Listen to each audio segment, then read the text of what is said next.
Frear a desgaleguización en Pontevedra é o obxectivo do acordo que hoxe asinaron o Concello e a Real Academia Galega, unha tarefa para que poñen o foco na infancia e a mocidade. Ante a alarmante situación da lingua, sobre todo no sector da infancia e da mocidade, iniciativas que vayan máis alá da crítica ou que vayan máis alá da análise, que sirvan para dinamizar, para atraer cara ao galego ese sector que é o futuro da lingua e que está tan ameazado hoxe que o da infancia e mocidade. Evidentemente, isto hai que facelo a través do sistema educativo. Segundo os datos do Instituto Galego de Estatística do 2023, Pontevedra é unha das cidades galegas con menor presenza do idioma, algo que preocupa no Concello. Que se están perdendo dunha maneira, casi exponencial, falantes diarios do galego. O ensino actualmente o que está facendo é perder cada vez máis falantes, non? Xente que entra falando galego e que sale falando única e exclusivamente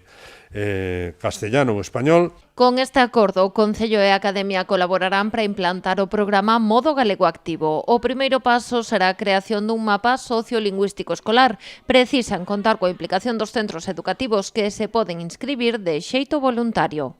O mapa sociolingüístico escolar significa que nós imos ter unha radiografía moi detallada, moi concreta, de cal é a situación da poboación infantil, da primeira mocidade, neste caso infantil primaria e secundaria, en canto ao coñecemento e uso do galego. Xa na seguinte fase, a da posta en marcha do programa, será necesaria a colaboración activa do profesorado, de todo o persoal dos centros e tamén das familias. O obxectivo, levar o uso do galego máis aló das aulas. Presentación didáctica, pero ao mesmo tempo lúdica, dunha serie de actividades, un compromiso para utilizar o galego durante un mes, en todos os ámbitos que se poida. Así un compromiso de uso do galego durante esas semanas, e logo van ter uns premios.